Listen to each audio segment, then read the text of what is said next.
things and some stuff that I still got to get through on my own. That's why I don't have time to look down the road and judge you, because I'm still working on me. Anybody out there working on themselves? Anybody out there still working on you? So now, beloved of God, he says the hardest thing sometimes to do is to muster up the courage to actually do it, to actually be it, to actually live it, and most of all, to actually show it, because you're afraid of these things. What will people say when I show them that I am called? What will people say that knew me back then? Anybody out there got a life, lived a life that is totally different than the one you're attempting to live now?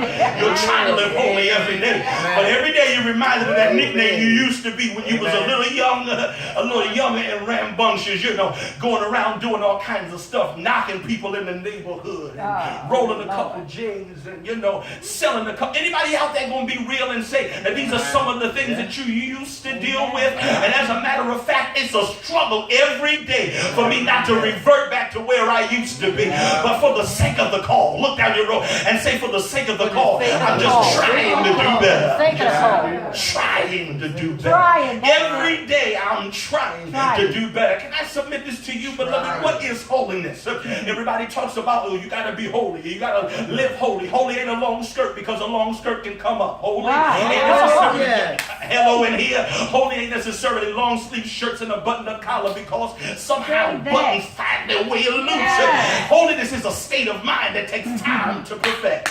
When holiness starts in your mind, it becomes easy, because I want to be holy, because I just want to make God happy. Is there anybody out there that is willing to take the sacrifice it takes in order to deny some of the things that you're dealing with just to make God happy? That's the least I can do. Look down the road and say, that's the least you can do. So we have to muster up that strength to somehow be able to go and tell people. If we were to look for an example, we can look at Moses and the children of Israel. We can look at Mephibosheth, you know, the individual who was broken, the person who was crippled, but yet still called by the king.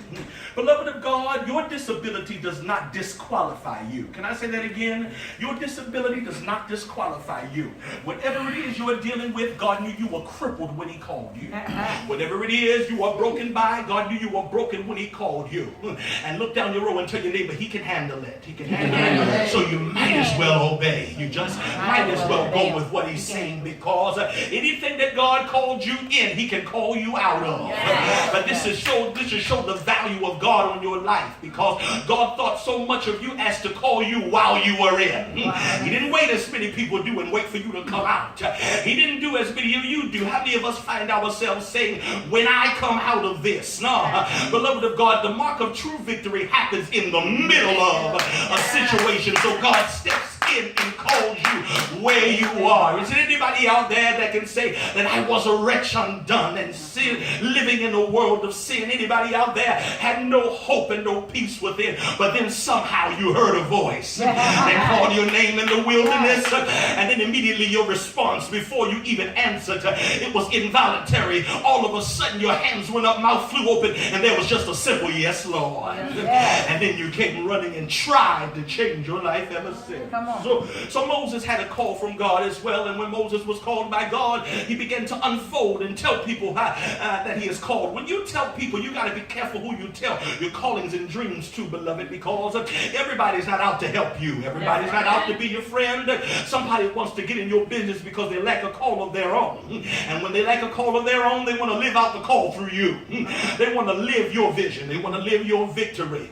Anybody out there can say this: I suffer too much to allow somebody to creep in and live anything that God got for me. I've been through too much to let anybody get a victory that was promised for me.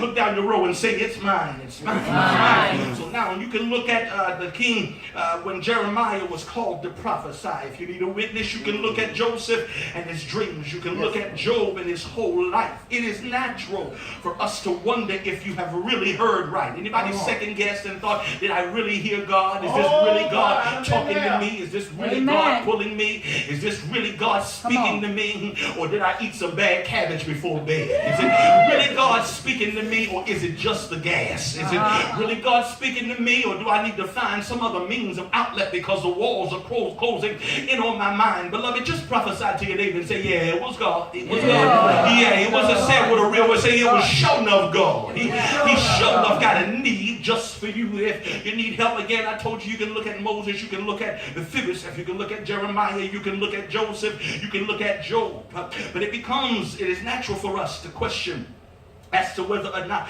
we have heard God right, but it becomes unnatural when we turn wonder into worry, because worry is the precursor to fear. Can I say that again and make it make sense? Let me slow it down a little bit. We had those examples, and after we have those examples, we can ask this question here. It becomes natural. It is natural for us to question as to whether or not something is God. Tell somebody that's natural. Be cool. Be easy. It is natural, but it becomes unnatural when we begin to question. It becomes unnatural when we begin to worry. It becomes unnatural when we turn wonder into worry, because worry is the precursor to fear. When you are afraid after you were worried. I was worried about it, and then it happened, and now I'm afraid to deal with it. Look down your row and say, deal with it. Deal with it. Don't you be afraid and run and hide from anything, because